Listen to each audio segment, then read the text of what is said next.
Right.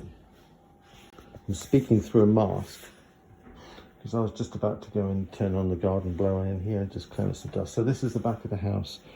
This is the doorway through. It's a small little corridor, clearly, giving access to the garage. Now the garage which drops down. So where we are at the moment is, what's the word? Submersed floor? That's the wrong word, isn't it? Submerged, lowered floor, which we need to lift up. We had this great idea. So the idea is just to build in a bit of, like, what do you call it, partition wall here, and then put a door on so they can access this thing and work on it. And then we actually started thinking, well, hang on, that would kind of give us a garage size room for Kate as an office. She's got an 8 foot desk, which is likely to go right across here, and there'll be a window right the way across there, so she gets a lovely view out of the trees, and her desk will fit in there nicely, so she's facing some natural light. So she's got the space behind us with this funny thing in the corner. But actually we realised that what we might be better off doing is actually sacrificing a bit of this room here. And actually, rather than going in here and having a bit of some sort of wall, you know, and then a wall there, where they get access to that. Well, why don't we come straight out? Because remember I said I'm in a corridor here already, look.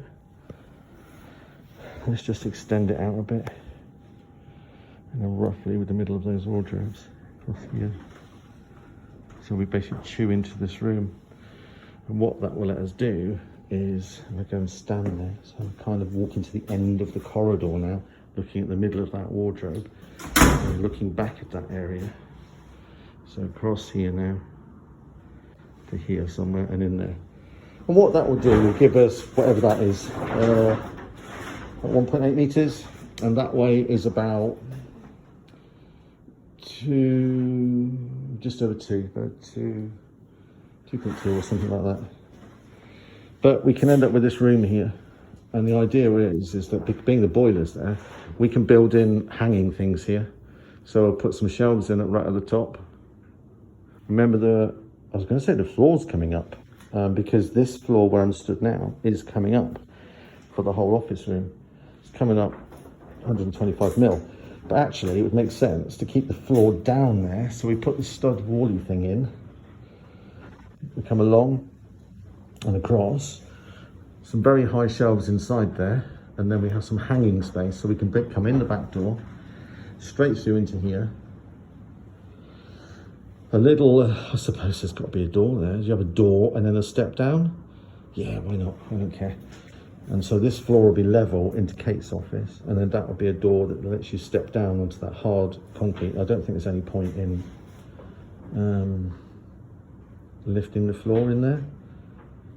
Don't know why you do that. But yeah, so we can have this storage space, so we can put lots of shoes and stuff in here. Look back into this corner. You have to imagine a corner of a room coming out. Across there. Lots and lots of layers of shoes or boots and stuff. Hanging space there. Nice big long rail. So it's kind of going to be from here to there. How big are these? Oh, these are 1 meter, these wardrobes. So that's 50 centimeters. So that's 50, it's 100. So that's about 1.8 meters. What's that? 6 foot. So you've got 6 foot of cupboard space there. And we can go however high you want to go. But clearly with hangers, you only want to keep it logical. So you're better off just putting a shelf up there and hanging the bars underneath it. So that's our next plan, I think. We'll check it when there's no builder here today, as you can see. We are builderless.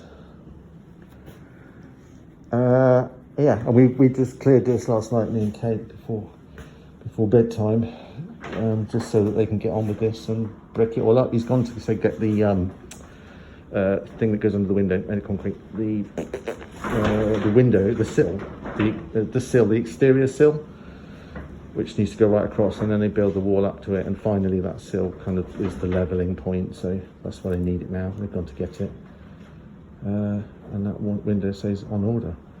And it's still a couple of weeks away before we fill in that gap, but we've got loads to do yet. You know, we've got to get all this rendered, what's it called, skimmed over at some point.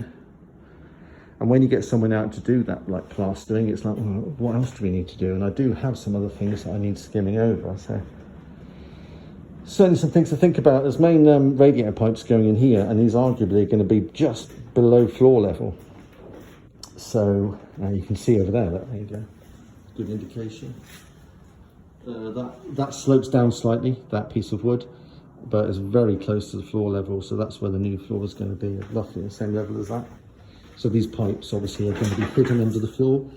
So there's a plumber due out with the builder's plumber is due out to extend these, hopefully, to bring it round so we can have a nice decent radiator along there, I think. Unless he says something else, like you're better off putting it like up there or something, I don't know. Don't really care. But at the moment we're just doing the classic radiator underneath the window. And Kate will be sat there, you know, one of her desks with a nice view of the world, having nice toasty feet, I suppose. Right, so yeah, this space is, you know, very quickly they came in, did a bit of a demolition job here. You can see the leftovers of the garage door. I don't know what happens to them. I suppose they just cut them off, do they, and suppress it in the plaster? I have no idea. Oh, the ceiling's been skimmed, I didn't notice that. Right, so this is the beginning of the garage. I'm going to go and sit down because I'm just out of breath all the time. Right in, see you in a bit.